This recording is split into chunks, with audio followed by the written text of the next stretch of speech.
The following is a presentation of iRacing.com Motorsports Simulations on LSRTV, the voice of sim racing.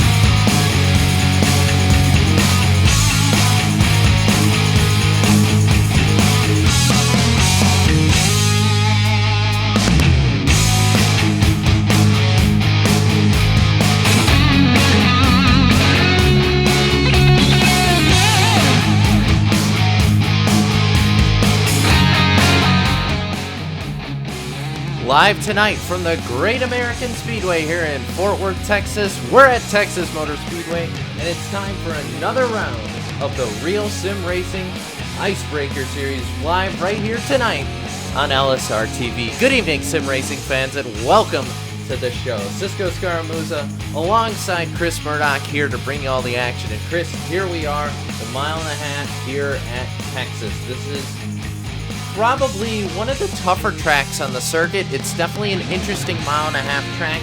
These drivers are going to have a lot of fun out there, but this is one of the challenging tracks. They're going to have to work a lot harder tonight as well.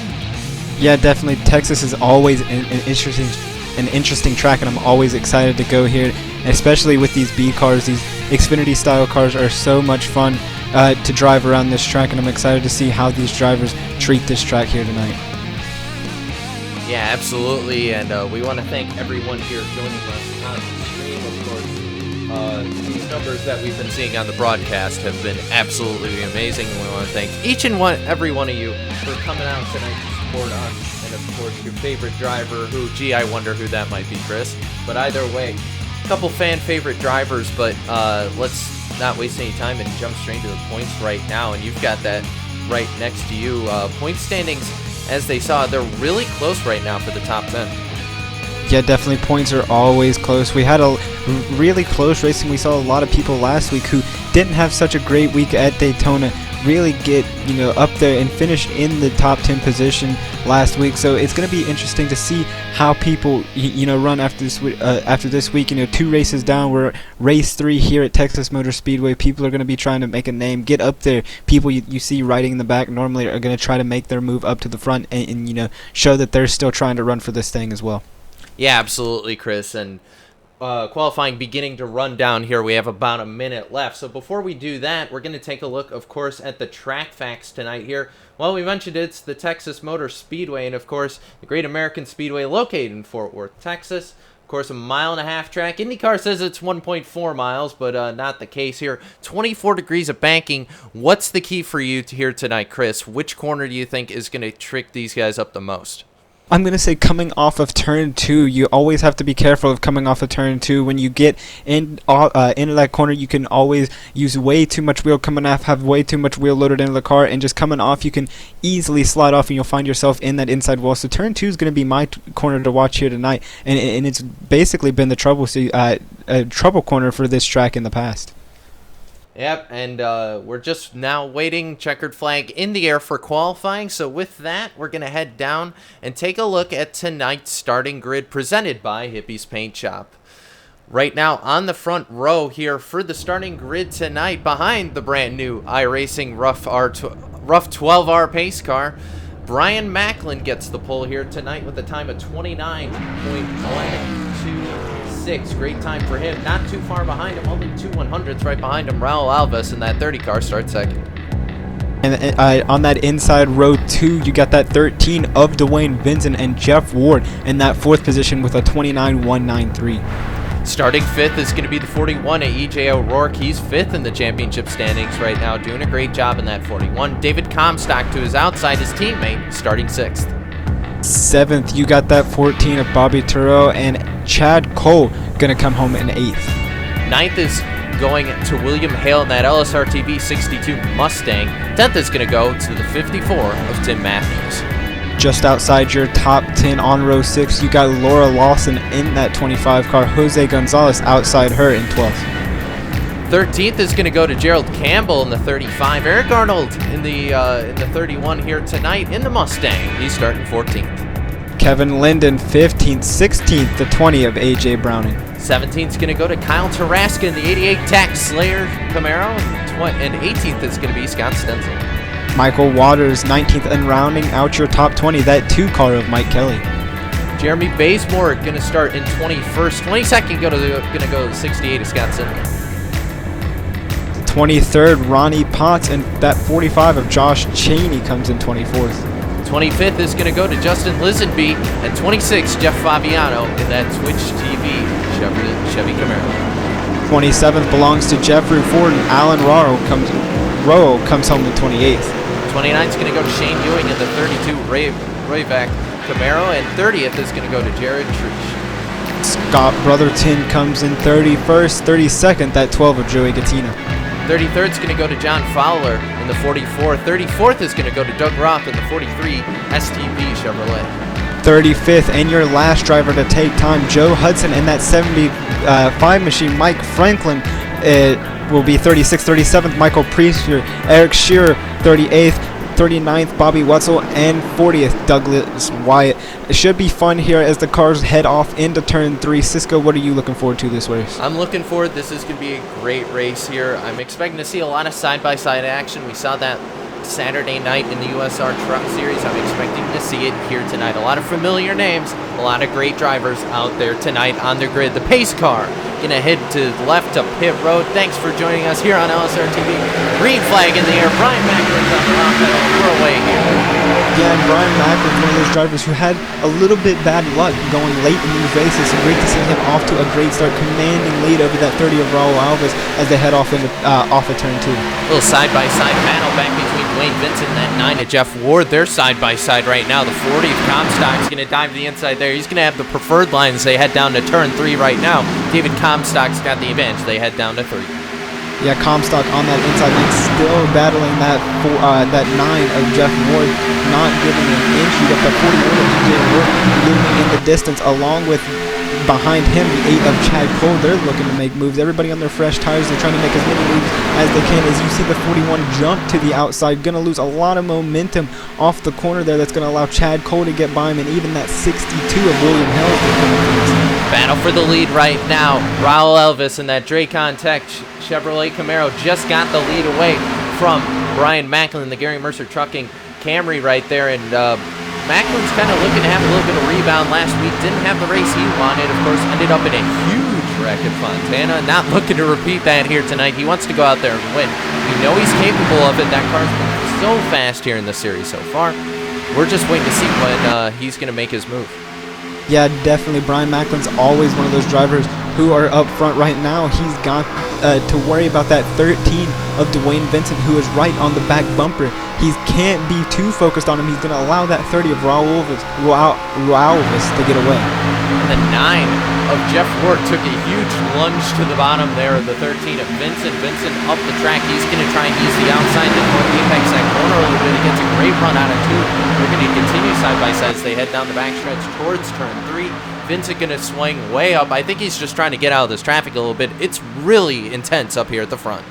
Yeah, and there's not very many two-wide battles going on right now. You got the 62 of William Hale and the 25 of Laura Lawson. They're side-by-side back here for that 9th position. It's going to be interesting. They're coming up on the 41 of E.J. O'Rourke as he's lost some momentum coming off of the outside of Chad Cole. William Hale stuck on that outside, can't seem to get clear. You see more drivers jumping up to that outside line.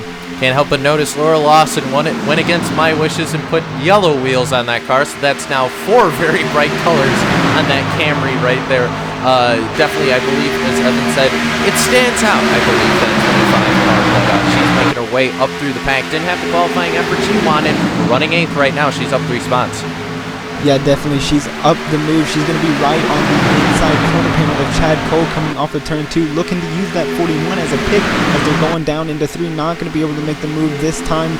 She's going to have to just settle right behind those 2 as they try to settle this battle out for the 7th position.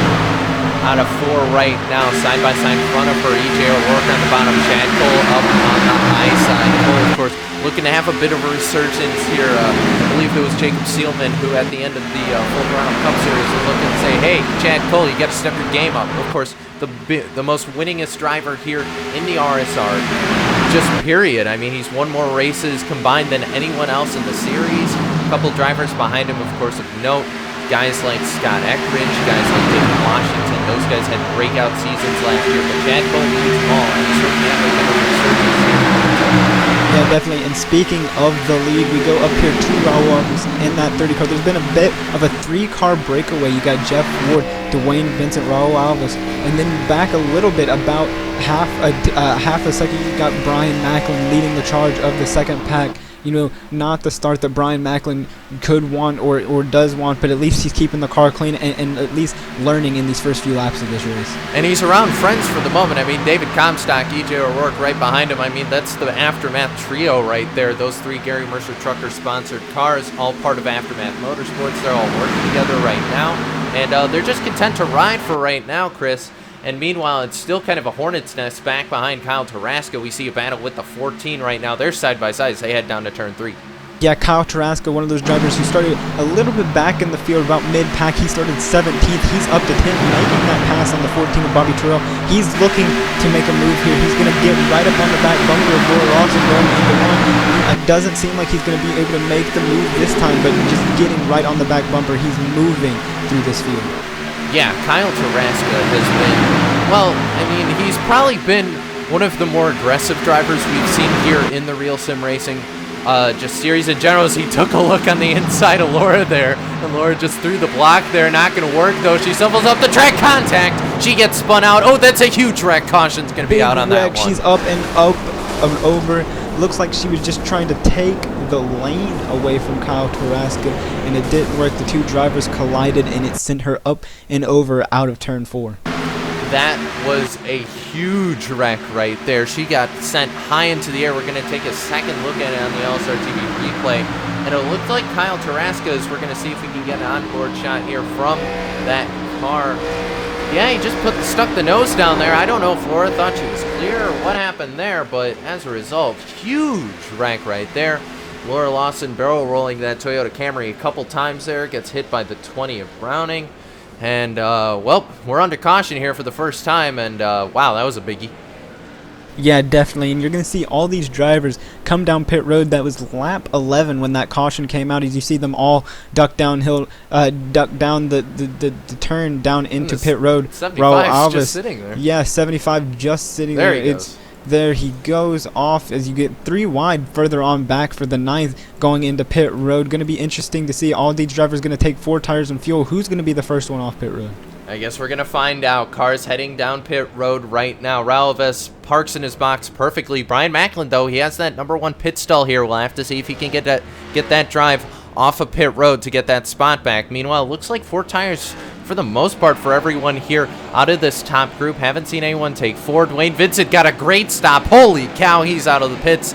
He had a whole second on Raul Alves there in the stop, and as a result, Dwayne Vincent's pit crew gets him out first. Yeah, shakes it up a little bit. You're going to have Dwayne Vincent, Raul Alves, Brian Macklin, David Comstock, and Jeff Ward. They're going to come out of the pit road in the top positions. So great stop from that 13. He always knows how to get it done on pit road, and that just shows right there. He's going to be the car to beat here tonight on pit road if we do get more cautions and even green flag pit stops. Yeah, and Brian Macklin also was able to get back 3rd at least, so he gains a couple spots there. Of course, a couple cars stayed out there. We didn't take too many laps, but it looks like most of them are coming in now.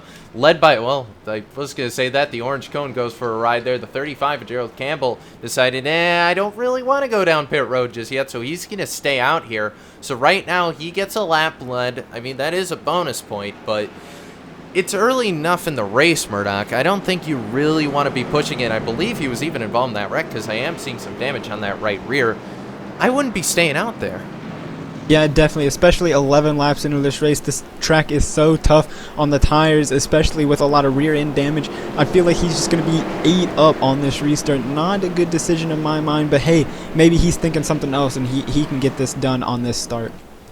Well, either way, the lights are off on the rough 12R pace car. I gotta get used to saying that, but I mean, we keep admiring it every time it shows up on screen because it's new for us. But of course, this pace car being brought to us to replace the Mustang GT, which has been retired for the final time, but a little interesting there to see, wow, that car is actually smaller than the rest of the field, but go figure. Top 10 right now as they run. Campbell, Vincent, Macklin, Alvis, Comstock, Ward, Cole O'Rourke, Hale, and Gonzalez are your top 10 right now. And as they head through turn 4, Chris Murdoch take them back to the green. Yeah, you're going to see that rough duck off pit road for the first time tonight, and green flags in the air as Gerald Campbell takes them off and stacks up the field a little bit. Dwayne Vincent not getting the start he wanted to. Campbell off to a great start. You got the 30 of Raul Alves on the inside of the 13, looking to reclaim his lead position that he had before the caution came out. And Brian Macklin trying to make move, almost went 3 wide, not going to make it off as he gets in the wall, and EJ O'Rourke gives him a little tap as they go off into 3. And business is beginning to pick up right here. Murdoch 3 wide there. The 35 of Campbell got shoved to the outside there. That's what old tires does for you right there. Oh, Hale had to get on the brakes there to avoid running him over. But it is getting intense up here already, and we're only 15 laps into this race. That's what the restarts do here at Texas. Everyone just gets that little bit antsier, and already they are flying out of the gate. But as soon as they cross the line, they only got 100 laps to go here, Chris. Time's going to be flying by.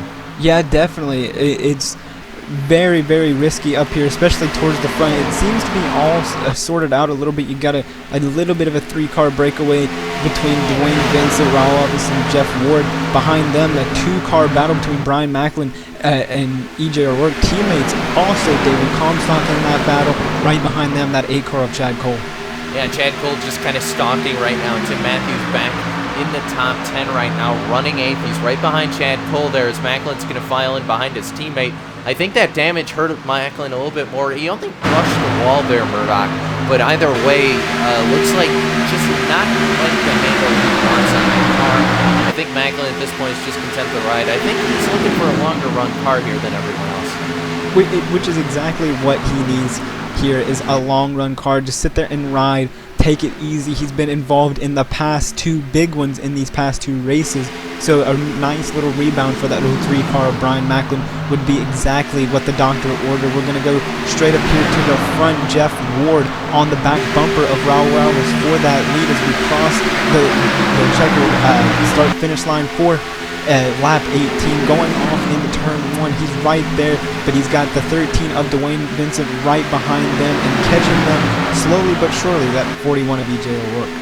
Yeah, and EJ is charging through the field right now. I mean, he's back up to 4th. He's basically caught this lead group of the top 3 that broke away before Dwayne Vincent, Jeff Ward, and Raul Alves.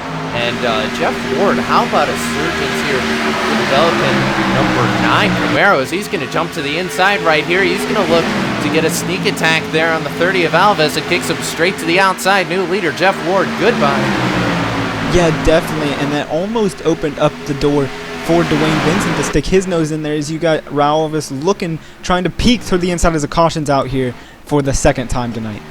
Yeah, caution out. We're going to take a look for it right now. I see number 7, it looks like, of Ronnie Potts there looks slow. We're going to get a replay, see if that was indeed the cause of the caution. He's got a lot of damage on that, on that left side. And as the replay will go up here in a moment, it looks like contact with the 00.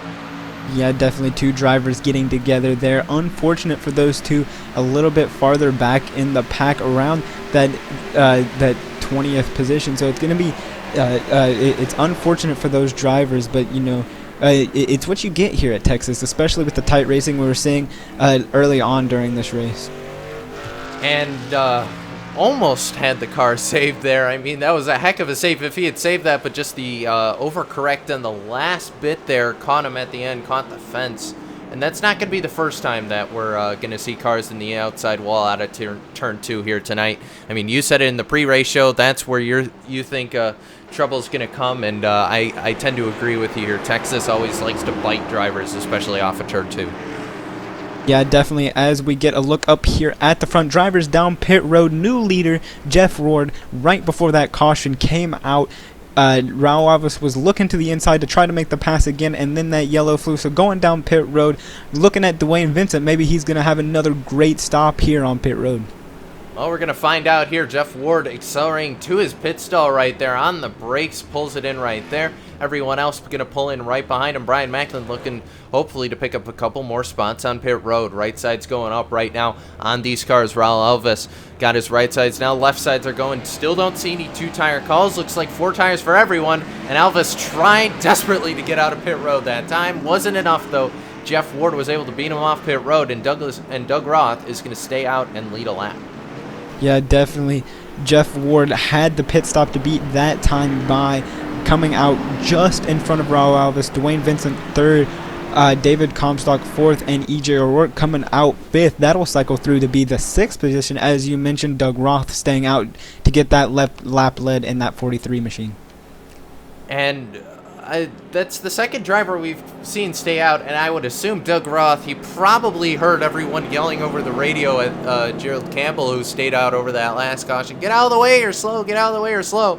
Yeah, it looks like Roth is going to pull it in this time, so that should hand the lead back over to the 9 car of Jeff Ward there. And Jeff Ward has been kind of a staple here in the Icebreaker series, and Chris, you weren't able to join us last year, but I was actually out there on the grid, and Jeff Ward basically tore up the field out there last year. He was doing a great job out there, and looks like at least tonight has brought that car up to the front, and hoping that he can have a little bit of a rebound. I don't think he ran a full-time, full-throttle Cup Series schedule last season, wasn't able to make all the races. I know he raced a couple of the races, but Ward here tonight looking to have a bit of a comeback streak here and try and get back to the top.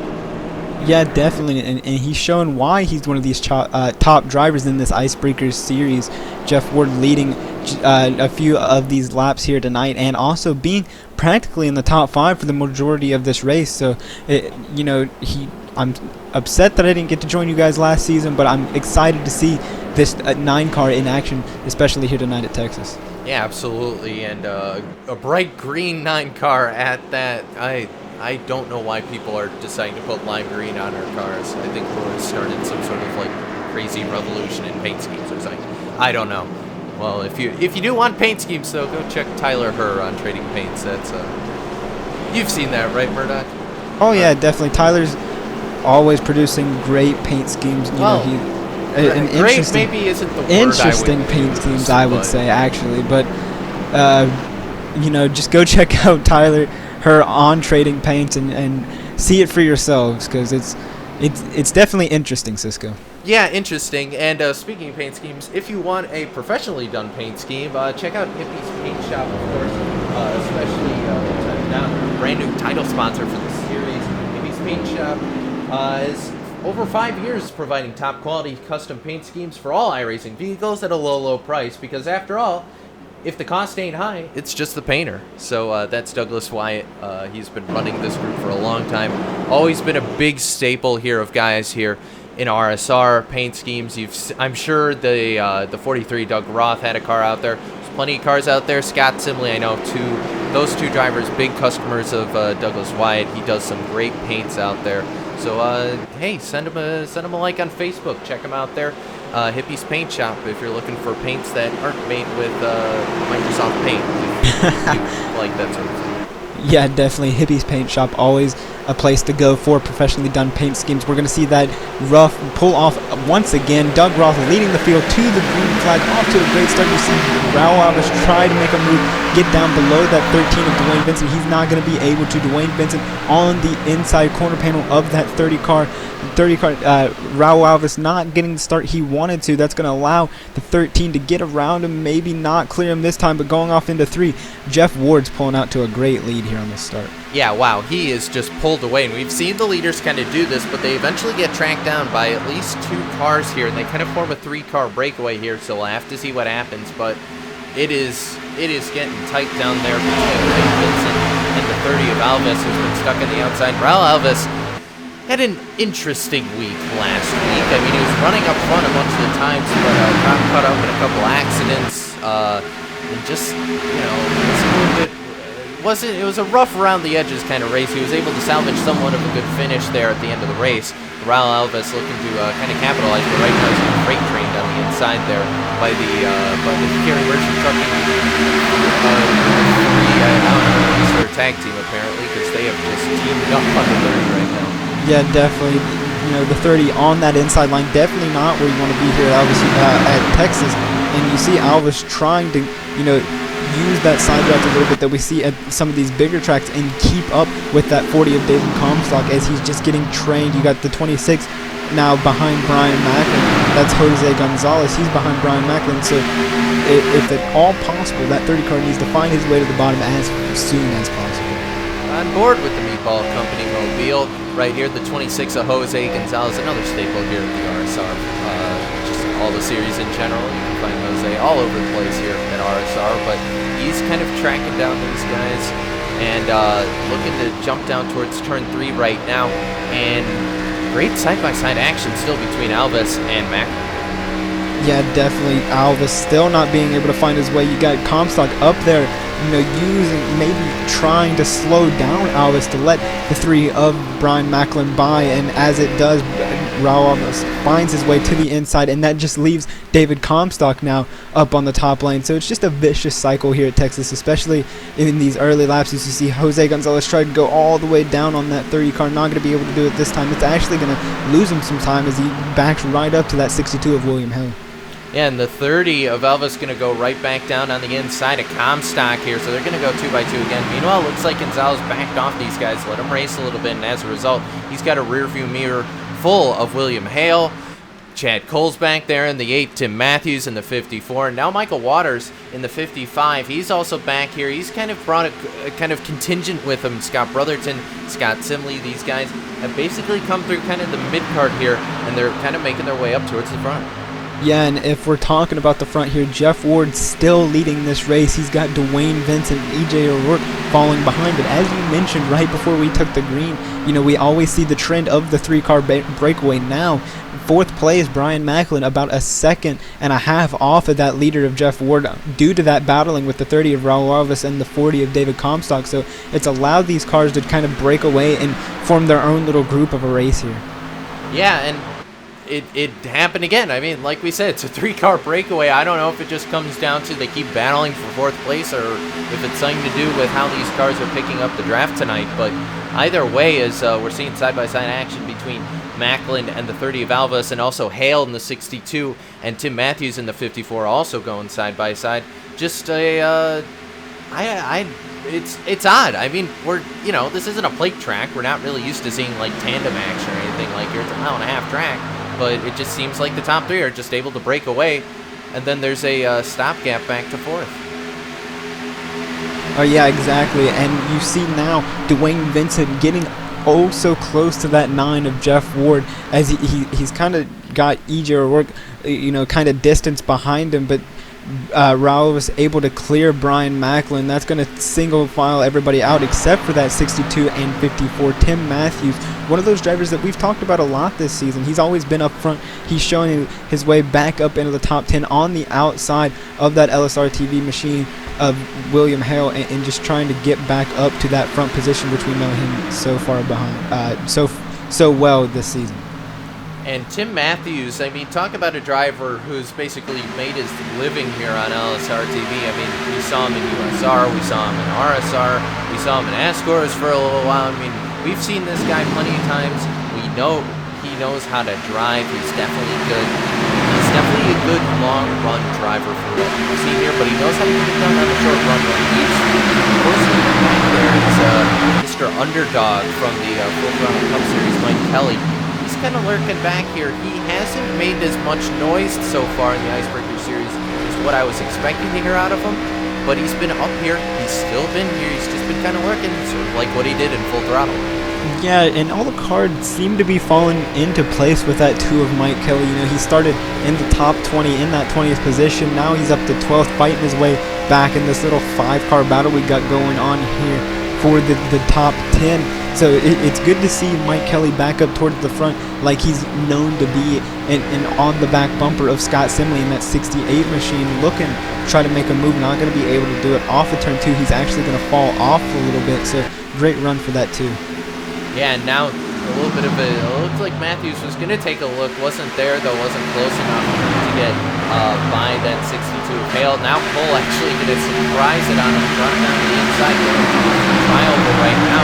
And Chad Cole gets a great run through the front stretch, going to head back down to turn 1. Cole's got a great advantage. He's going to use it actually to try and pull alongside Hale, and wow, that 8 is really hooked up on the inside there, and he made it stick. That's hard to do here in Texas. A little bit of wiggle out of 2, but he made it work. Yeah, I've been watching that 8 car. He dove it down in there, and I saw the car grip up, and he just shot forward on that 62. That's going to allow Tim Matthews to jump on the inside now of William Hill and maybe try to get that pass done, as these drivers behind him are trying to, just stay back, let him race it out a little bit as the race it continues to go on now on lap 37 of 115. All right, and we're seeing that battle with William Hale, so why not give it over to the guy who spotted for him so far in the RSR Icebreaker Series here. I'm going to hand the mic over to our very own Austin Coop. Austin. Yeah, I've actually been spotting for the last 2 weeks with William Hale, and here we're up in the booth with him from this side, and he's doing a pretty good job at giving a little insider. This is really not that great of a track for him. We talked about that last week, actually, how he said today he's really looking for a good top 10 finish. That driver is, and he's doing that doing a good job now. There's a couple of spots. He looks like he's having a good car for the beginning of that run, and looks like those guys behind him are starting to get him down. Probably needs a little voice in his ear telling him, don't go so hard at the beginning. But he's still running the wheels up with him. He's still got a long ways to go. He knows how to get it done, like a lot of these guys. I'm watching that Chad Cole machine. I came in the booth a few laps ago. I started watching that 8 car, and he's just totally ran away from the guys behind him. The 26, and he's looking forward at Jose Gonzalez and then Brian Macklin too, right outside that top 5 here. Looking a good field, and that 8 car, he's on the way.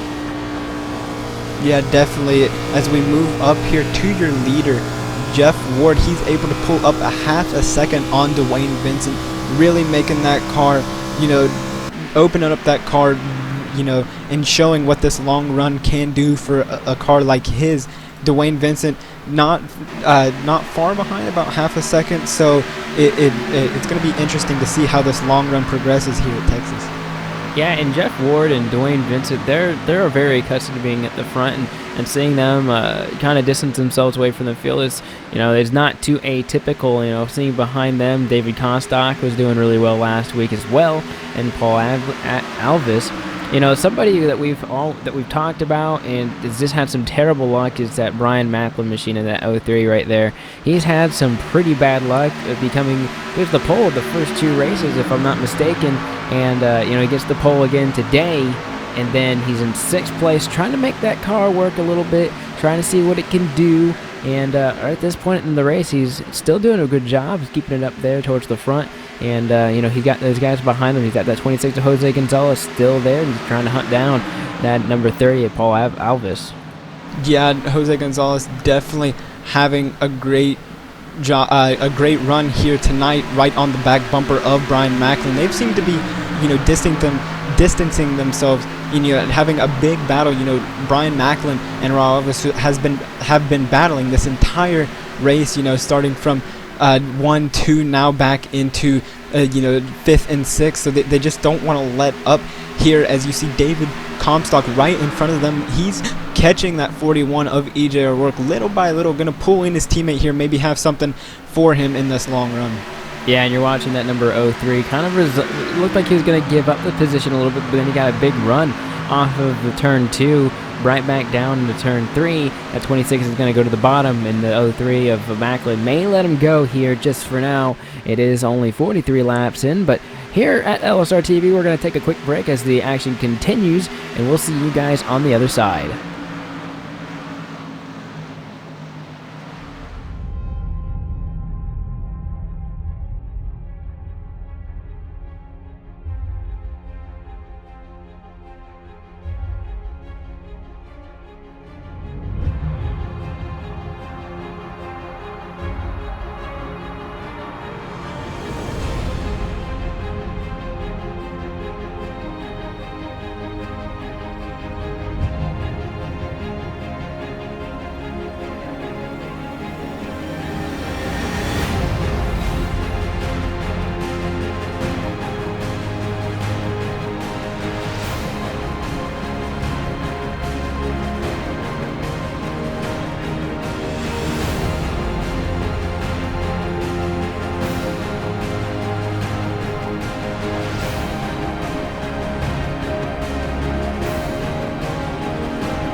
So cool, yeah. Nate, what are you working on at the moment? So I'm working on the animation for the game. We're working on getting pit crews fully developed, and that involves a lot of moving parts. So I'm going in and making sure that each moving part can dovetail smoothly into the next one, so that when you pull in for a pit stop, it looks like the real thing, as opposed to a bunch of jumbled pieces that suddenly stop and then go and stuff like that. Yeah, that's so cool, but why aren't you working on the tire model? Nothing?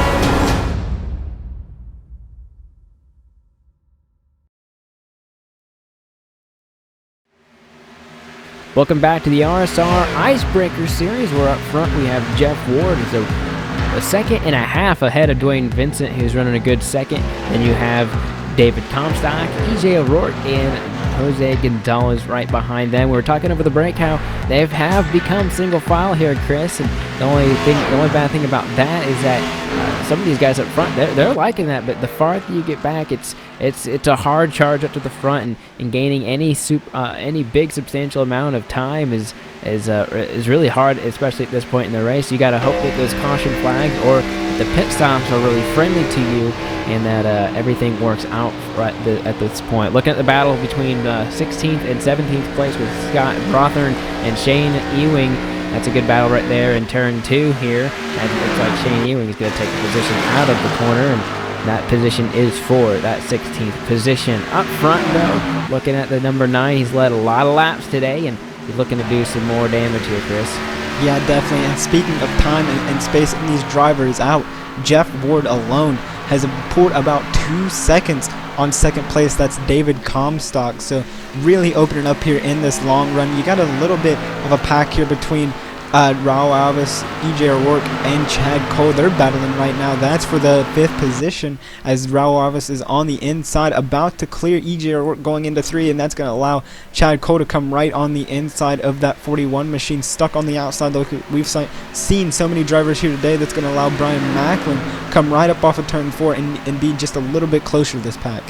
Yeah, and David Comstock actually made the pass on Dwayne Vincent about 2 laps ago. Want to make a good note of that. And then, yeah, that battle for the top 5 position is only getting more heated as it keeps going. You're looking at Chad Cole. We talked about him trying to really hunt down Jose Gonzalez, and then Jose got past Alves. Now Alves is under fire from the guys behind him. Perhaps he ran his tires a little harder than he thought he was, or was trying to get as much ground early on as possible. But that position is now up for a contention here between him and the 8 behind him, and the 2 guys behind him. Like you said, Macklin's now back in the party, and as well as EJ O'Rourke. They're also together. Yeah, definitely, and the battle continues to go on here. You got Chad Cole right on the back bumper of Raul Alves. Maybe going to look for it going into 3. Raul Alves is letting him go low now. Leaving that inside line, Chad Cole's going to dive down the inside, coming off of turn 4, going to clear that 3 car coming off of 4, crossing the line to lap 54. And look at those guys behind him getting to pit road, Macklin and O'Rourke. That was really odd for that 41. He was sliding those tires trying to get down to pit road speed, but here are our first 2 pit road guys coming down, teammates coming down, try to get all their 4 fresh ones, or maybe take a gamble. I think it'd be a little early and a little risky to do that, but you see Macklin get into his pit stall there, and they're trying the tire deal. They obviously can make it a lot longer there on fuel, but see how much they can get on tires. Going early can really help you on that short run speed, but on the long run speed, what do you got, Chris? Yeah, definitely, as we see Raul Alves now duck down pit road. This pit road here at Texas, one of the more trickier ones to get onto. I want to make a good note of that as well. You know, coming down here, it's hard to get the cars slowed down just enough, carrying so much speed through those corners. We saw EJ O'Rourke did it. You mentioned it, sliding the tires, trying to get the car slowed down. So you can't really afford to beat yourself up on pit road, especially with these green flag pit stops. Yeah, and the longer you run on those tires, the harder it's going to get down. To get down pit road. You know, you're going to be more prone to being to sliding your tires. You're going to be more prone to sliding in your box as well.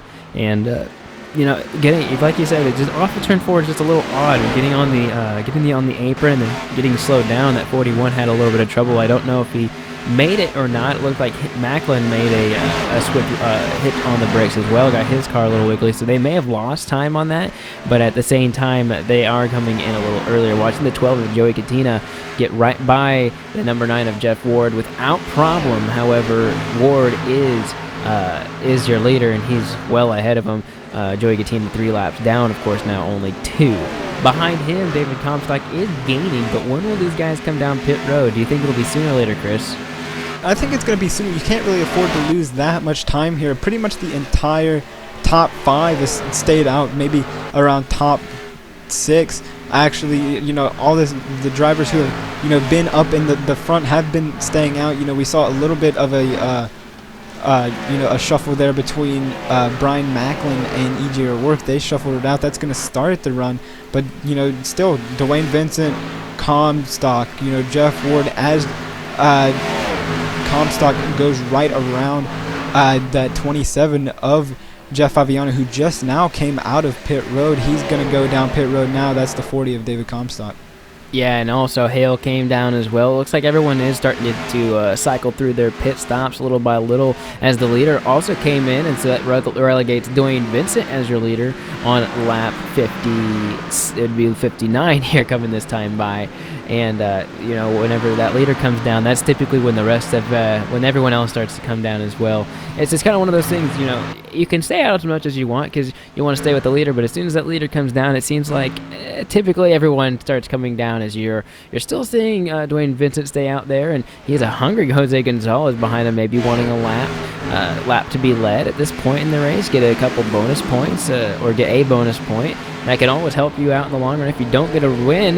But look at him. He's really close in the back decklet of him. And look at that 30 come with the fresh tires. That's Paul Alves, trying on the inside. And now with that little buffle he had up there with those guys, that really slowed him down, and that could have hurt his momentum. As you're seeing Jose Gonzalez go on the inside of Dwayne Vincent for the lead. Of course, this will change once they come down pit road, but them fighting at this point, I don't think it's such a good idea. Yeah, definitely not. I think I saw Dwayne Vincent trying to get down low and try to make it towards pit road, but the 27 of Jose Gonzalez got right there on that corner panel, making it unable for that 13 car to go down pit road. So very unfortunate for that driver who was stuck on the outside. You got to make sure you get all your ducks in a line, as I'm going to say here, and make sure you got it all now, as Dwayne Vincent is going to duck down pit road this time. That's going to leave Jose Gonzalez up there by himself at the point. I tell you what, I just saw Comstock make an extremely risky move going through some lap traffic and going through Chad Cole. Basically made it 3 wide out of turn 4. I don't think either of them knew it was coming, so good move on that, guys. He's making up through the field. We'll go through a full field rundown in about 5 laps for your midway race break, but we got to let these pit stops kind of go through them as well. I'm watching that 26. It looks like he wants to come down pit road, but he's being blocked by all these faster cars. At this point, if you're that leader, this is almost a burden at this point. It looked like he did want to come in that point, and he had some really fast cars in front of him. Still the leader in front of Chad Cole, but he's got to come down pretty quick. There's only about 14 cars still on the lead lap, and it looks like that everyone but the top 9 have already pitted. Yeah, definitely there, Coop. As you see Jose Gonzalez get right down on the bottom, I expect to see him come in this time. He's not going to. Actually, he's going to stay out. That's really surprising to me, as you're going to see a lot of these drivers come in here, all these drivers a lap down. Dwayne Vincent, who we saw recently, he's going to be down there a few in the lap down markers. You got William Hale, your first driver 1 lap down. That's going to be interesting if these drivers who might be banking on caution, who are staying out here, if you get a caution, who's going to be your lucky dog? Who's going to get that lucky dog lap, and who else is going to be stuck behind the pace car? Yeah, and I think that's maybe what these guys up front are thinking, is that, hey, if that caution comes out, well, I only have 11 guys on the lead lap with me. We can go and pit again. And then all these guys, if they want their lap back, well, they're going to have to go around. They can't pit. So it'll be an advantage for everyone who stays out. However, if it continues to go green, which it looks pretty likely that it's going to happen, we don't have any big battles in the track right now. Everyone's pretty spaced out. The only thing I think worries the caution is the fact that we do have a lot of guys on older tires. With newer tires, as Jose Gonzalez does come down pit road this time, and the 8 of Chad Cole is now your leader. And right behind him, just like you said, Hale's right behind him, probably going to get his lap back in the next couple corners. And you have a whole line of people waiting to get there.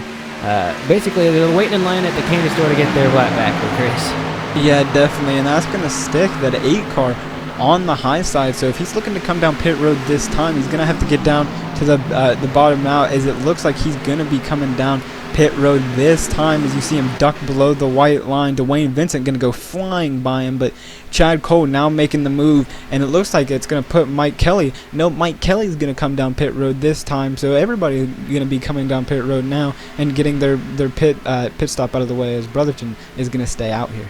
Yeah, Simley as well, and there's a few other guys, but at this point it looks like everyone is pretty much relegated themselves to pit road and got their service. Now it's the strategy call, or the strategy game at this point. If there's a caution at any point between now and the end, this puts a wrench in half their strategies. If it's the opposite, it's going to play into their hands that the long run is really going to be helpful. We have 18 cars on the lead lap right now. Tim Matthews is the last car lap down, with A.J. Browning behind him. Scratch that, A.J. Browning is now the first car on the off lap. And so, I like to watch these strategy runs here, Chris, because it's really hard to say what exactly is going to happen, as the number 3 is out front by himself. I think he's probably stayed out, and he's only 6 seconds ahead of the first guy who pitted. So when he pits, he's going to be multiple laps down at least.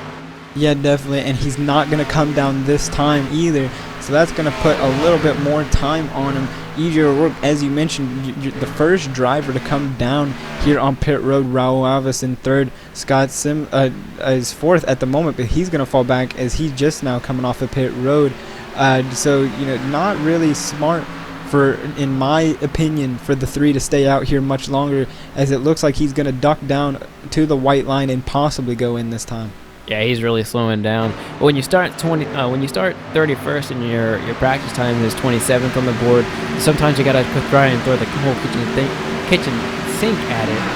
And I think that's what he's trying to do. Maybe hoping for a caution to get that position as good as he can. Because at times, as a driver, if it's not working out for you, me and Hale have talked about this. That sometimes you gotta try something completely different, and maybe that'll work out for you. And perhaps that is exactly what Scott is thinking. And he will go at least 1 lap down, maybe 2. And it's not. I think if you're already pretty far back, it's not a bad decision for sure. And you can definitely try and see how it'll work out for you. Yeah, definitely. As your leader is now EJ O'Rourke for the first time tonight. So leading his first few laps here tonight, with Raul Alves and Jeff Ward following suit right behind him. So it's going to be interesting to see how this race plays out now after green flag pit stops are already done. And since green flag pit stops are completed and the 3 has put himself down pit road, we'll go through your full field rundown with the Bitway race break presented by iRacing. Up front, just like you said, EJ O'Rourke, 0.5 seconds, half a second above Alves. And then Jeff Ward is right behind him with Comstock and Macklin as the top 5. Those top 5s were your early comers down pit road. Then you have Dwayne Vincent, William Hale, Doug Roth, Mike Franklin, and Shane Ewing. Look at him in 10th. I think last time we talked about him, he was outside the top 20, so I think he pitted pretty early, and it might work out for him. Yeah, he started 29, so 10th is a great run for him. Just outside, creeping in that 11th position, that's Jose Gonzalez. Justin Lisenby going to be 12th. Chad Cole, 13th. Tim Matthews in that 54 is 14th. The 55 of Michael Waters is 15th. 16th, A.J. Browning. Mike Kelly, 17th. 18th is Michael Priester. Scott Simley in that 68, who we just saw come down pit road not a few laps ago, is 19th. And rounding out your top 20 and the last car on the lead lap is that 27 of Jeff Fabiano. And right behind him, the first car lap down, is Alan Rowell. He's in 21st, 1 lap down, and behind him, Jeffrey Ford, 22nd, Gerald Campbell, 23rd, Scott Brotherton is in 24th, Jared Treese, 25th, Douglas Wyatt, 25th, and Scott Stendel, 27th, and then Joey Katina.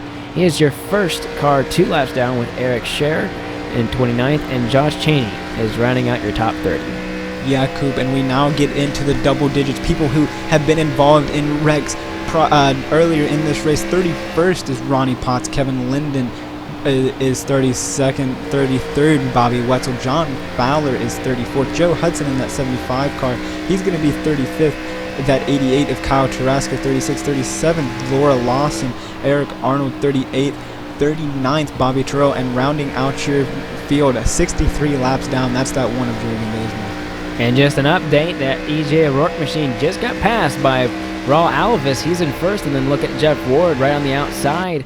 And as we complete our midway race break, we want to say that was presented by iRacing. For more possibilities on the racing, motorsport simulation racing, check out iRacing at iRacing.com and sign up today. Now that's a big move for that number 30 car. He's up front and making names, but look behind him. Jeff Ward wants his spot back as he's had it most of the day. It's getting a little dicey. The 30 blocks, but he's nowhere to go. That Twitch car on the outside, that 27, not had anywhere to go either. And this is becoming interesting as you're seeing down at the bottom. That's the 48 Comstock. They're 3 wide for first right now. And that Jeff Ward machine, he's going to come out on top. Alves was almost in the wall there, Chris. Yeah, Raul Alves went really high up in turns 1 and 2, gonna allow Ward and Comstock to get by him with ease. So not the type of run that Alves wanted once he regained the lead, but that's gonna put Jeff Ward right back up to the point right where he started when green flag pit stops got underway here today. And it's just shows how much power and how much force that 9 of Jeff Ward has. Yeah, I'm looking behind them. That top, right behind fourth, we're having Fabiano right in the mix as he's a lap down, but behind him you have Macklin trying to make something happen, and you have that 3 car who's also a lap down, and it's just getting pretty interesting in that number. Or I'm sorry, I'm looking at the wrong group here. That's a bunch of lap cars. They're all spread out behind him actually, and that's going to be Brian Macklin in 5th, who's actually quite a ways away from the guy behind him, and they're really spread out, and that's what these caution flags really produce, is some really spread out racing. And as these strategies start to come, you can see the big difference between Macklin and O'Rourke. They came in at the same time, and they're 4 seconds apart, so something must have happened between when they came off pit road and our midway race break, because they were pretty close at that point. Yeah, and it's all attested, beating yourself up on pit road. I was paying attention to green flag pit stops before, and that 9 of Jeff Ward, who is now your leader, slid through his pit box. I kind of held my tongue on that one a little bit just to see what happened there, but the 9 of Jeff Ward slid through his pit box and was able to make up all that time and get right back up to the lead, but he's getting followed closely by that 40 of David Comstock. Yeah, and imagine if he would have gotten caught in that little, that 3 wide incident, if that didn't work out correctly for him, if they had hit the wall or spun each other out, he would have been kicking himself. That was because of what happened on pit road. As you're seeing behind him, that's Scott Brotherton trying to get his lap back after he pitted extremely late, and he may have been the last car down pit road, as he is in 20th place. It doesn't look like it's that bad of an idea. He's in the top 20 now. I was not sure actually where he was before then, but maybe this will actually work out for him in the long run, as he may not have to pit again. With about looks like 35 plus laps to go, or 35 this time by. Yeah, definitely, and that's going to be the thing. Who has to pit once again? Who's going to be a little bit short on fuel, or who's going to fall off just that right amount to where you're going to have to come down pit road? That's what I like about green flag racing here, Coop. It's just so unpredictable, and we're about to see that kick up here in the next few laps as laps are starting to wind down here at Texas Motor Speedway. Yeah, and when I'm looking at battles across the field right now, it looks like the closest battle we have is actually for the lead between Ward and Comstock. We have some close battles with 8th between Roth and Franklin as well, and that battle for 8th is starting to pick up a little bit, but it's really becoming so spread out that these guys are just trying to either save or push as hard as they can just to get to that driver, knowing that there's not much that they can really do since they're so spread out. This track is so rough and so hard in the car that you can't really pass when you get to them, but you can at least get to them, and some of them are having troubles just getting to them at this point with the way the pit stops have done, because you got 2.5 seconds between the first two guys and the next two guys, which are actually one lead lap car and a lap down car. And then you have a bunch of another lap car, and then O'Rourke 4.7 seconds. It's just one of those games where you got to play, and you just have to sit around for a little bit and see what you have when it comes down to the end. Yeah, definitely. It's just going to be interesting to see how it plays out. A lot of these drivers inside the top 10 and on are going to be banking on that caution, you know, allowing these drivers. Now Jeff Ward in the lead. He's passing Scott Brotherton again, who just got his lap back, and he's going to put about half a second on David Comstock. So what is it going to take to reel this 9 machine in and complete the pass and get this win here today, Coop?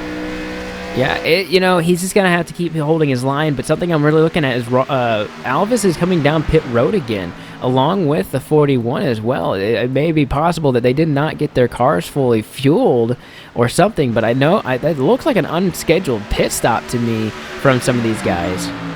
Or, there's always the factor here of short pitting and hoping on a caution later, getting just inside of that fuel window, because they were a few of the drivers that came down first, so they were pretty short on fuel. So just coming down and fueling their cars up, like you mentioned, and getting that cushion here late in the race may be what they need to get this race win in the bag.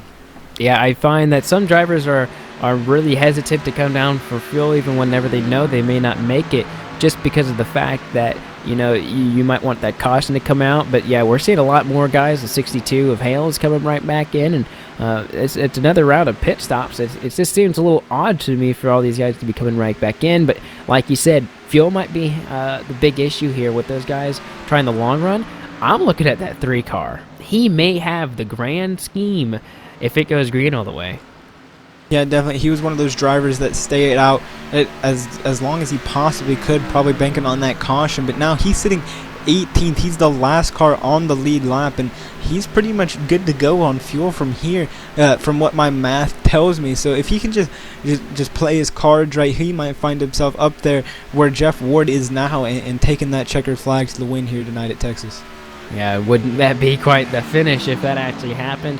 It wouldn't be the first time we've seen it happen, but it would have been the first time I've seen it in a long, long time, and the first time we've probably seen it on a Monday night. And oh goodness, I don't think we've seen it in the last few years. I'd have to get back with Jacob Seelman on that one to get to see if there's going to be if there was any other finishes like that. But he does look like he's in a really good position to kind of steal this one if it does come to that. Of course, the ever-looming caution is always kind of around the corner in a lot of other drivers. We're going back with drivers with new tires and drivers with old tires, as you're seeing Hale come back on the field and join everybody. And with you seeing that those two different strategies at the same time on the track, that does start to create a little bit of mayhem. Yeah, definitely. And as all these drivers try to sort themselves out, we're going to step aside here at LSRTV and sort ourselves out. We're going to catch you back right where we left off. See you on the other side.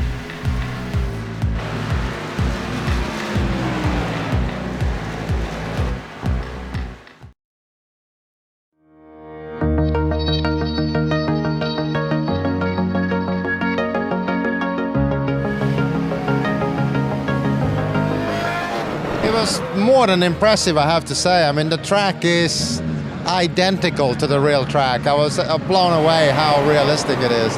Every little bump, every little spray paint, everything is exactly like you're there at the track. It was a great experience. This is a warm-up lap now. Tires to get warmed up. The engine. Breathe a little bit here when you go through that little bump there. And then it's flat pretty much all the way through here, just about.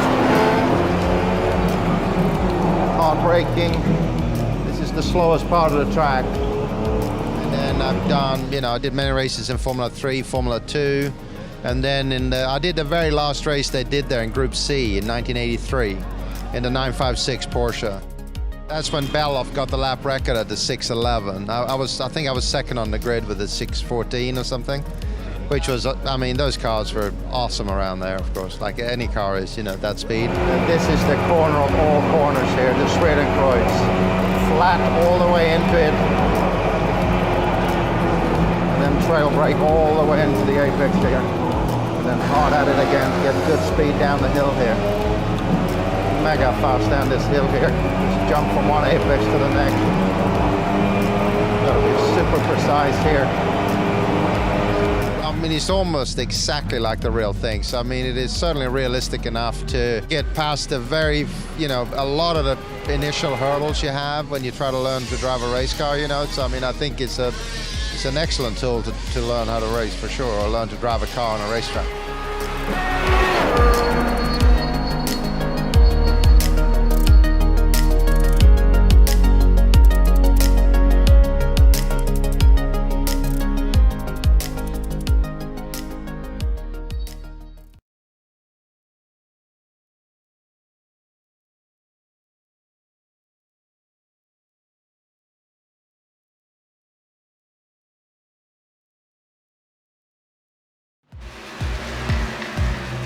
Welcome back to the RSR RSR Icebreaker series here with LSRTV up front. Jeff Ward, he had a little bit of chaos there during the break. He almost had a couple cars run into him. He's one of the slowest cars actually on the field right now, out there on the track, and we'll be watching him to see when he comes down pit road, if he comes down pit road. We're just under the 20 to go mark here with a couple cars behind him looking pretty feisty as well, but he's got 5 seconds between him and the next guy. I'm talking about those lap cars that are the feisty ones trying to get their lap back in case anything were to happen.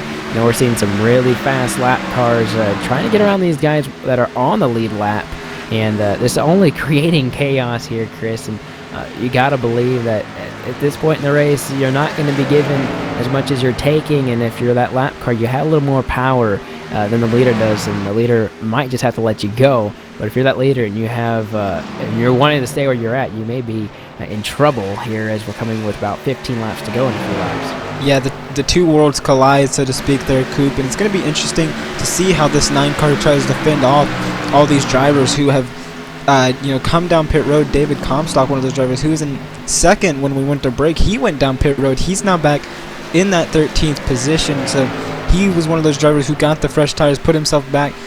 So maybe a smart move for all these drivers who are coming down pit road, get their fuel sorted out, and even get some tires back on their car and maybe have a shot at winning this race. Yeah, something I was thinking about just a little bit ago is, Jeff Ward, Dwayne Vincent, Jose Gonzalez, and the rest of the top 5, and maybe even the top 10, they may be trying to stretch this on fuel, knowing that it may not work out. But it looks like the 3 car, we were just talking about him, that's Brotherton. We said he might have the ultimate strategy. Well, he's coming down pit road, probably just to top out on fuel, maybe get some right side tires, and get that thing together. We thought he might be able to make it the rest of the way, but not the case today. At this point, we're seeing a few more cars coming down pit road. That's the 17 I just saw come down pit road as well. And this is really becoming really messy. If we were to be writing all this down, it's really good that we have iRacing's tracking system on for us, but this would be really messy of who's on pit road and who's not, or who's come down for 4 tires at this point. It's getting really to see who's going to win this race. It's probably Jeff Ward at this point, but he's running really, really long runs on those tires.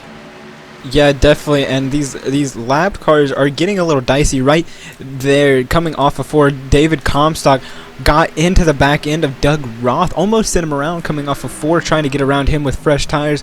So all these drivers just trying to make their way as fast as possible back up to the front. As you see, David Comstock just shooting around every car he can like an action movie. He's now made his way back up to the top 10. He's going to fight with that a lapped car on the outside here. Now he's going to be up in the 8th position right behind that 32 of Shane Eman. Yeah, that car is pretty darn fast. You're going to see him get really close to Fabiano, who's in the way. Oh, that's I don't think he's going to be very happy about that. Fabiano was right in the way of that 40. He had a bunch of momentum off the corner. 27 obviously a lot slower And you can just see how far he's pulling him right now. And a lot of other cars are going to be looking at that 40 car and asking themselves, where can I get the speed that that 40 car has? And it's down pit road if you haven't been down there yet, as a lot of other cars that have been as well. And some of these good lap cars are going to try and stretch it, trying to get their lap back, or just not to go down another lap, but they also have to worry about these faster cars that they may be in the way of. And that's one of the really big things is, as a lap car, you have a responsibility to get out of the way, and the lead lap cars have a responsibility to let, if there's going to be anything different that the leaders are doing, they have to let them know as well. If there's any miscommunication, that's when you're going to see a big issue like you just had with the 27 and the 40. Yeah, definitely. And Comstock moving. He's about 15 seconds now back. He's got a little bit under, about 12 laps to go now, and David Comstock might not be able to get it done, but with the speed he has, Coop, it definitely is going to be interesting. Yeah, we're also watching O'Rourke coming through the field as well. He looks like he's quite fast too, probably faster than the two guys in front of him. As he's looking out of turn 4, he's going to make the inside move on the number 54 of Tim Matthews here, and that car's got to the speed. And then Shane Ewing also getting another spot since the last time we talked about him. And as we get to about 10 laps to go this coming time, or 2 laps still, 10 to go, as we're seeing if Jeff Ward can make it the distance. And I'm watching the distance between him and Vincent, and I think that's one of the most interesting ones, is it's starting to dwindle quite a bit between Ward and Vincent at this point. And Cole's also starting to pick up the pace a little bit.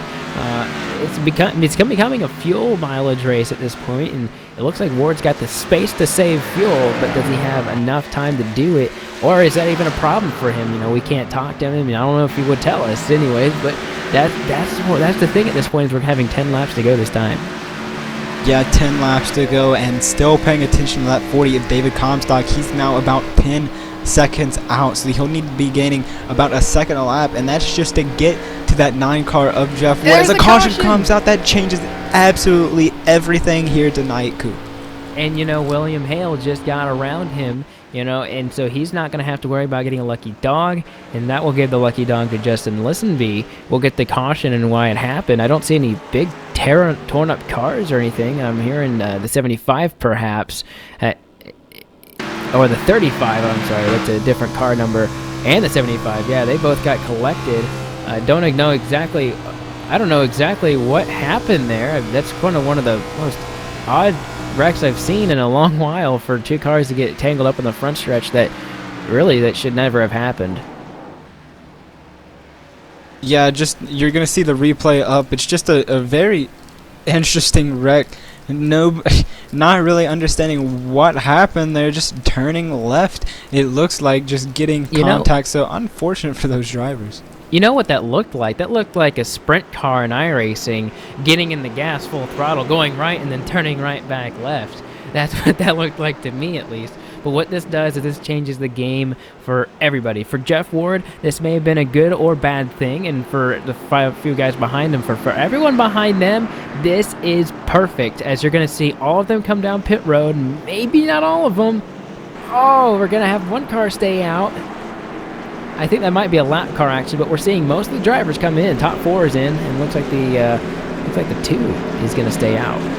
Yeah, definitely. The 2 car of Mike Kelly gonna stay out on the track. No, he's in pit road. Oh, definitely in pit road.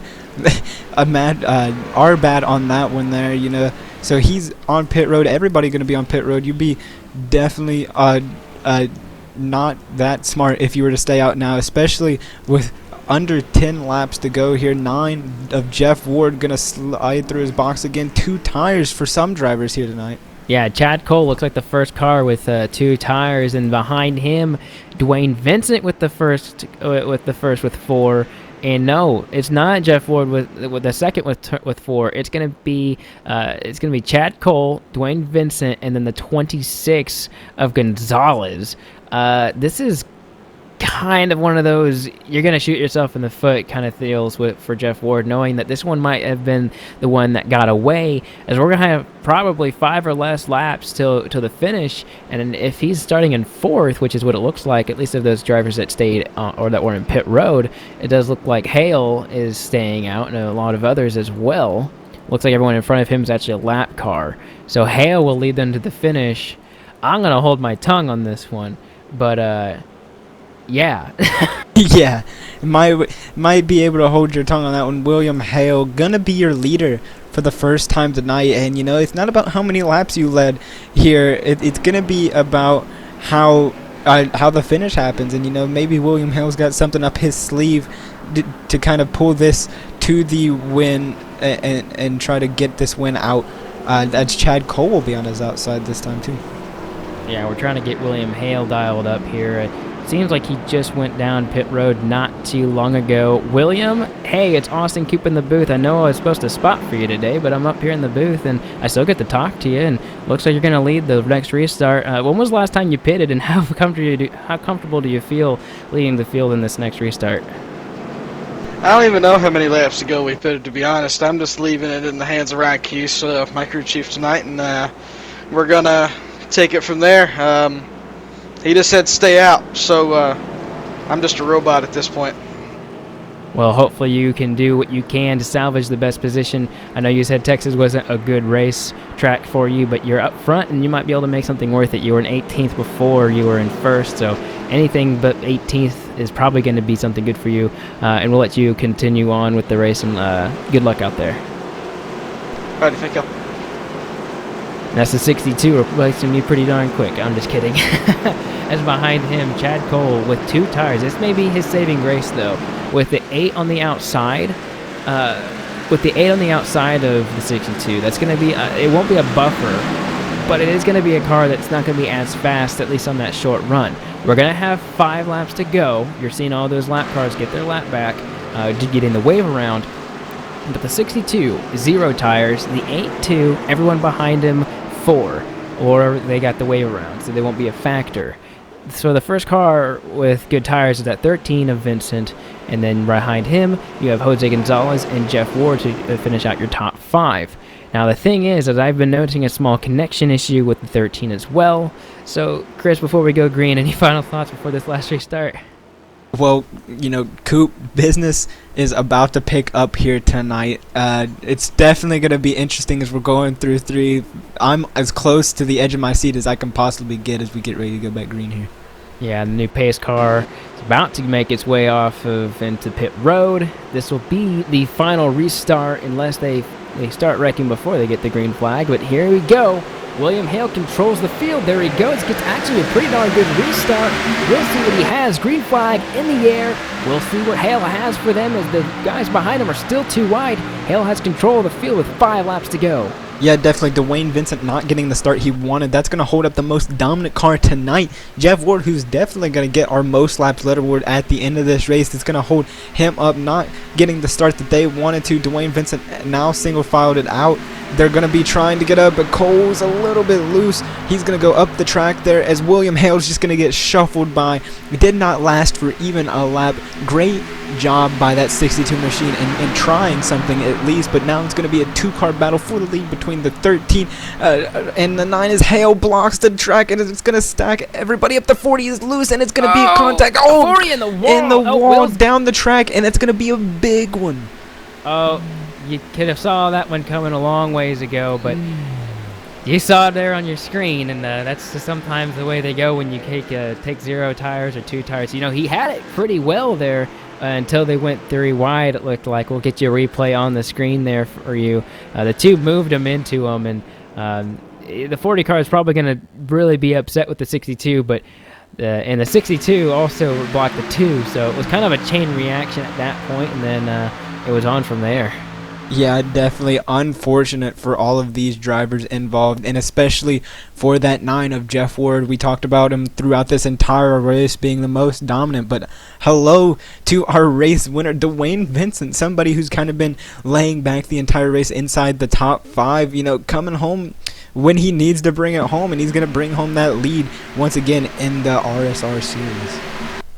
Yeah, and he'll take the basically he was the first car with 4 tires too, so this really made an impression on what you should do in those kind of situations, since we're gonna have a few caution laps to settle this one out. But Dwayne Vincent will be your winner alongside Jeff Ward will take the second place, permitting that the 13 can actually keep a good connection until he gets to the start-finish line. And then the two behind him, Mike Kelly, moved the guy out of the way to get that position. Not intentional to wreck the field, but he still got third with Alvis and O'Rourke behind them. And we'll ride the last few laps with you together. And we do have a couple drivers. With blown engines out there too here, Chris, and they're trying to get to the end of the race with just their with what they have left on their engine. Yeah, definitely. We're hearing an engine pop. We're going to try to figure out who blew up here for you. I'm not really seeing it. No, I see smoke. I don't see a driver. I think it was... No, not the 40 of David Comstock. I can't really... It's the 68 of Scott Simley, all the way up there in that 6th position. He's popped. He's going to make it around 2 more times. I don't think that's going to happen, especially at this track. So, going to be interesting to see what's going on here if the 68 can make it back around. Yeah, it looks like he may be getting passed here by some of these guys, as he may not be able to keep up speed. But nonetheless, up front, it is Dwayne Vincent. He'll take one more victory lap before it all goes down. But, you know, when you think about Dwayne Vincent, you saw him in second, made the pit stops that he needed to make. And, you know, if you're Jeff Ward, this is just one that kind of got away. But, you know, you have a long season to go ahead of you as a driver moving forward. It's going to be one of those things where you just got to start working on pit road and how to get into those. I've raced with Jeff Ward before, and I know he's definitely a really good competitor, and pit road's not usually something that gets him as often as it was today. So I think just a bad night on pit road for Jeff Ward really lost that one for him on the track. Class of the field. Yeah, definitely. And, you know, as I don't know if you were here for it or not, but at the top of the broadcast, you know, mention beating yourself on pit road and just how hard it is to get on this pit road, and you just saw a lot of victims, and the 9 car was one of them. It's just one of these races that you just have to put in the back of your mind, move on to next week, and just hope for the best. Yeah, and Dwayne Vincent will round out turn 3 and 4 and will get the victory. Then for him, this has got to be pretty big. He's had some really good races the last 2 weeks. The first week he got wrecked out, and the second week he had an okay race. And then, you know, at this point in the season, it's always great to get a victory. So this will be his first victory in one of the first few races. So congratulations to Dwayne Vincent. He'll cross the start-finish line this time by for the checkered flag. Dwayne Vincent is your winner. Yeah, definitely good win for him as you see him duck below the white line. He's going to wait for all these drivers to pass to burn it down here as he gets a well-deserved win. And, you know, Jeff Ward, Mike Kelly, who started in the top 20, should I say, finishes in that 3rd position. That's a great run for that 2-machine. Raul Alvis is 4th. E.J. O'Rourke is 5th, 6th. Scott Simley, just your entire top 10, just great drivers able to pull it out here at the end. Yeah, and as we take a step aside, we'll get your couple front runners up, and we'll talk to them. And right after we take a small commercial break, you're listening to, or you're watching LSRTV, the voice of sim racing.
So obviously you guys have come from the virtual world to reality. What do you think about a sim racer coming in the real world? What were your expectations coming in? Coming from iRacing, a computer program, basically down here to a real world scenario where you got all these guys with all these years and years and years and years of experience that are also using iRacing as a tool to come out and run against those guys and beat them and finish ahead of them and show them, there's a thing or two you might be missing is fantastic. I mean, that's a skill that I know I don't have, and I can appreciate it because I'm terrible at iRacing. Glenn was able to come into the team. We did a lot of preseason testing, actually a full season's worth of testing before we even started the season. And he came in, there was a lot of sectors that he was the fastest guy out of our team. And Sparky and I looking at data, trying to catch up to him through some turns. And of course, some places Sparky will be the fastest or I'll be the fastest, and Glenn is able to learn from, what we're doing and vice versa. So it was excellent to see his pace right off of the bat, and speed was never a worry. It's about qualifying well. Qualifying is very difficult, and pretty important in this series. And so is, being able to make effective passes without contact. It's very difficult to pass in these cars, so, it's not easy being here. I think the level of ultra competitiveness in here, where when normally when you make a pass, you're making a pass with 2 cars involved. But if we're making a pass in this series, you have to remember there's 5 cars waiting behind you. If you mess up that pass, they're going by you. Yeah, it's like sharks. Yeah, you're surrounded by sharks. But no, it's been I've been very surprised and very pleased with it. And obviously I have the 2 champions I'm sitting between. John actually statistically is the most successful MX-5 Cup driver in the world. He owns every record that you would want, none of the bad records.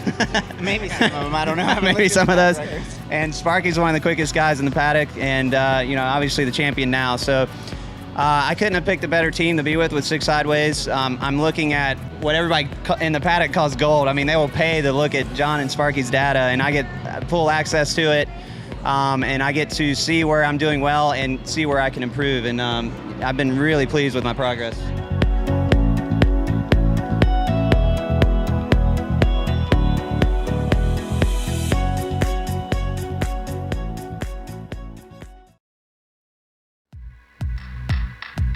Welcome back to LSRTV's coverage of the Icebreaker Series here at Texas. This is where we just finished up 115 laps, and your victor, Dwayne Vincent, he started 3rd and made his way up the field just a few spots to get up to that number 1 position. And we'll go through your rundown. It'll be Dwayne Vincent, followed by Jeff Ward sitting 2nd, and then Mike Kelly, he was 3rd, and that finishes out. He got a pretty good race starting in 20th there, and then Raul Alvis 4th. EJ O'Rourke comes up a good 5th. Scott Simley, with his motor blown, comes crosses the start-finish line 6th. Brian Macklin 7th. Jose Gonzalez 8th. Doug Roth finishes a strong 9th from 34th place. I think he might be your biggest mover at this race. And then Tim Matthews rounds out your top 10. Yeah, coming home just outside the top 10. In the 11th position, that's the 20 of A.J. Browning. David Comstock, who's one of those drivers who was in the front of that last wreck that brought out the race-ending caution, he comes home in 12th. Chad Cole 13th. 14th, Justin Lisenby. Michael Waters 15th. 16th is Michael Priester. Mike Franklin is 17th. 18th is that 3 of Scott Brotherton. 19th, Jeffrey Ford. Scott Stenzel will round out your top 20. Alan Rawell 21st. Jeff Faviano finishes out the last car on the lead lap at 22nd. Gerald Campbell 23rd. Joey Katina 24th. And Shane Ewing 2 laps down 25th. William Hale will finish out a 26th position, not the day he was looking for. Then Douglas Wyatt 27th. Eric Scherer 28th. Jared Treese 29th. And Bobby Wetzel finishes out the top 30, 50 laps down and 30th. Yeah, and we start to get into those double digits. Coop 31st. That's Joe Hudson, 62 laps down. 45 of Josh Cheney, 32nd. 33rd, Jeremy Bazemore. Ronnie Potts, 34th. Kevin Linden, 35th. 36th goes to Laura Lawson. John Fowler is 37th. 38th, Kyle Taraska. 39th is Eric Arnold. And rounding out your your field 105 laps down. That's that 14 of Bobby Terrell. Now I'm going to toss it right over to you, Coop, where you have made your way down to victory lane with a very happy Dwayne Vincent. Yeah, I'm here with Dwayne Vincent here in that number 13 Parker Store Chevrolet Camaro, and we're gonna get Dwayne here. Dwayne, good race, and it just kind of started to lay in your hands here with the last 15 laps with the caution, and then Jeff Ward sliding through his box, not being able to make it, and then the number 8 taking 2 tires allowed you to start in the bottom. Go through it with your race and how it kind of ended up for you. Yeah, I didn't really want to see that caution with 10 to go. I don't think I'd have caught Jeff. I did have a couple of lap fresher tires, but he had this race won. He got robbed, but like he said, it's racing. But whenever I saw the guy stay out and came out in third, I was like, man, I'm gonna get hung up behind him. And then I thought Cole would take him on the outside and win the race. But when I saw William slide up, I was like, well, I might have a shot. But Jeff probably was gonna pass me with 2 or 3 to go, but then the caution came out and really just got lucky and won this thing. But we'll take it. Yeah, it seemed like you and Jeff were really kind of the class of the field throughout this race. Texas typically it kind of breaks the boys from the men with how difficult this track can be with as rough as it is. And it looked like you and Jeff were really quite at the top of your game. Is there anything in particular at Texas that just kind of fits your driving style, or is it just a track that you like racing at? I just love Texas, man. And Jeff and I's had some really, really good races, especially in this B car here. I've beat him a few times. I think he's beaten me a few times.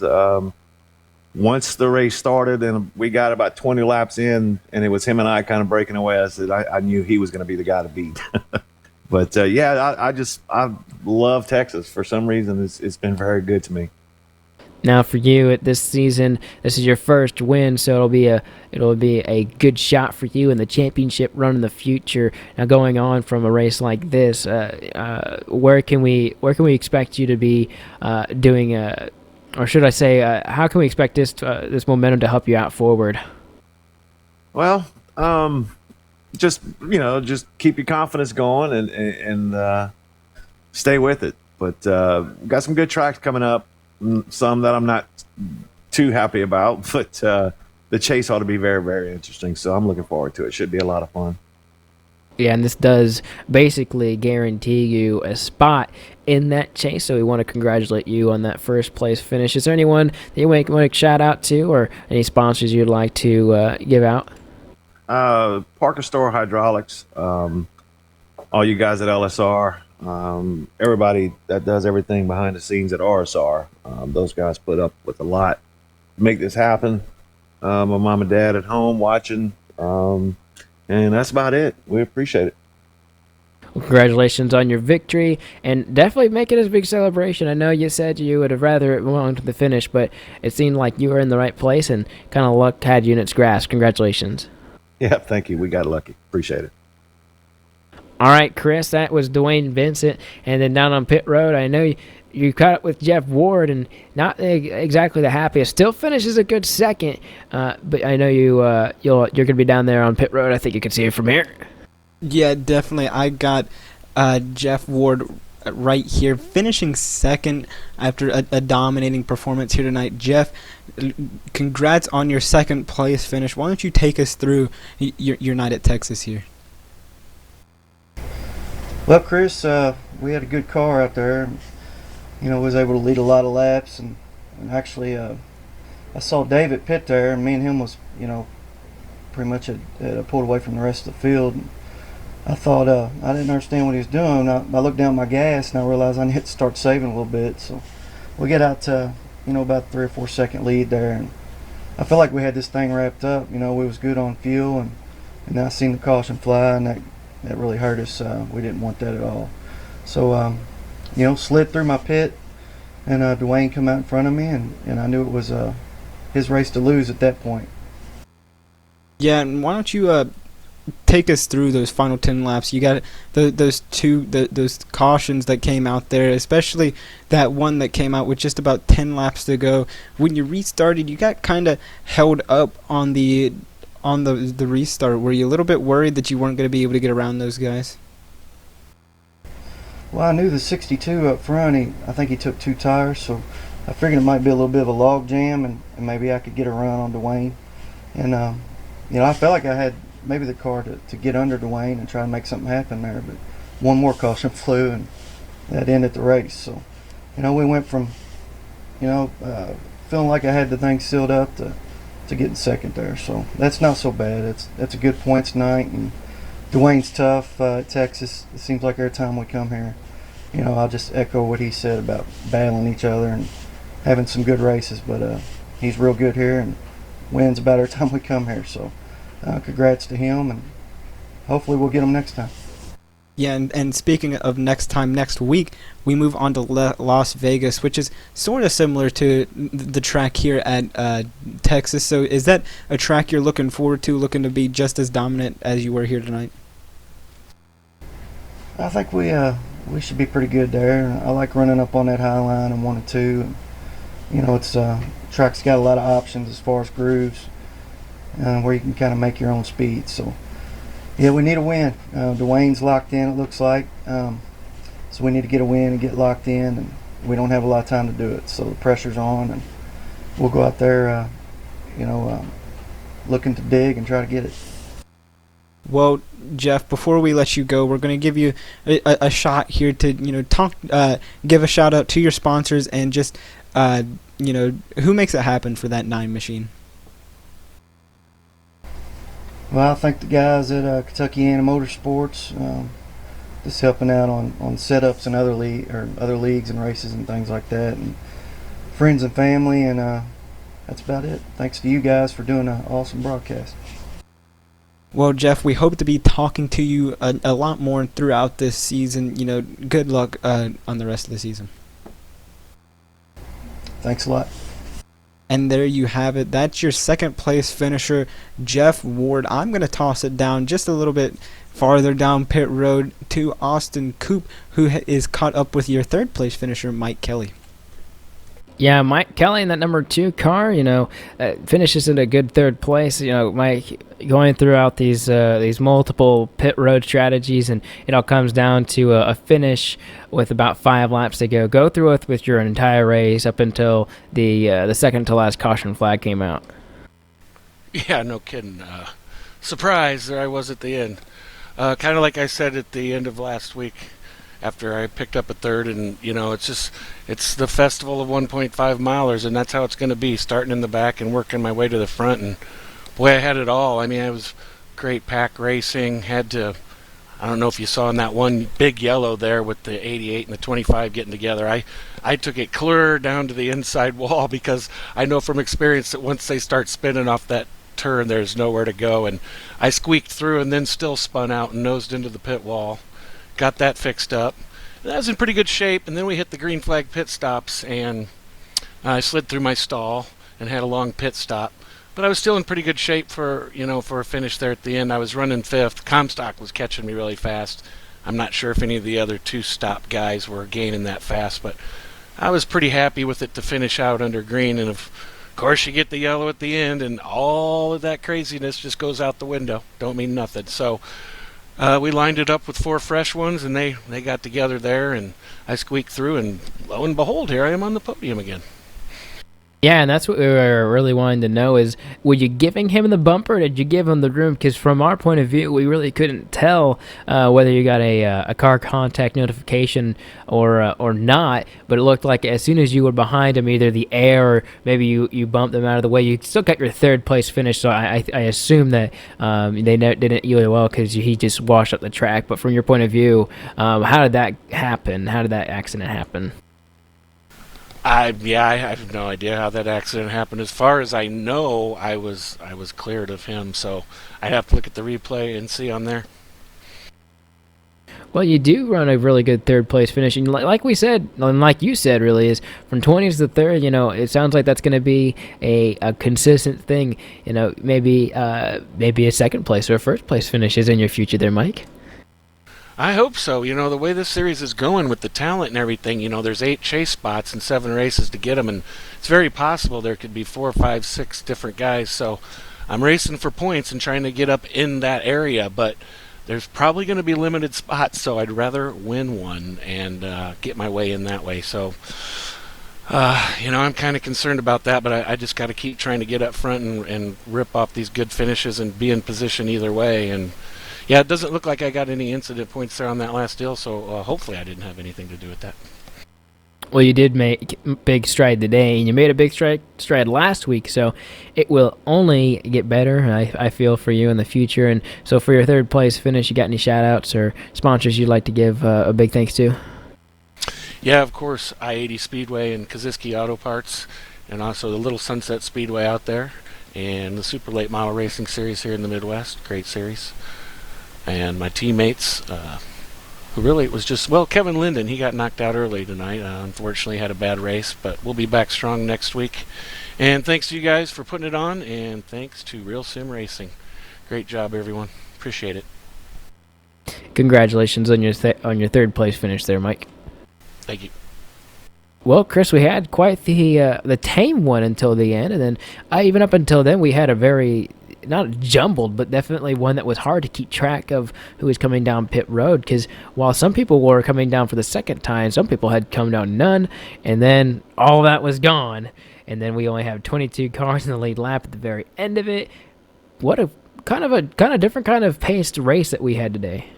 Yeah, definitely. It did get a little bit hairy throughout the, middle parts of that race, but that's just Texas. And, coming up next week to Las Vegas, like I mentioned before, just another track kind of similar to this Texas feel. So another one of my favorite tracks, and I'm really excited to see how these drivers treat that track and who can get it done down there in Nevada. Yeah, one would say if you're good at Texas, or if you're good at any 1 point mile, you'd be good at Texas. But Texas is a lot different. The corners are a little bit more pinched off, and it's way more bumpier than any track on the circuit, especially for this series. And if you can beat everybody at Texas, you've done yourself a good job. And that's definitely what Dwayne Vincent did here tonight, Chris. I know myself included, it's beating everybody here at Texas is quite the feat. As we're gonna wrap things up here really quick. Dwayne Vincent here is your winner, and not the exact fashion he wanted to, but he does get the job done under caution, a little bit ahead of Jeff Ward. Alongside me, Chris Murdoch, and Francisco Scarmuza, I want to thank you, as myself, Austin Coop, and everybody here at LSRTV, and all the viewers there at home watching. We want to thank you as well, as we'll close out tonight, and we'll see you guys at the next track from LSRTV. Good night.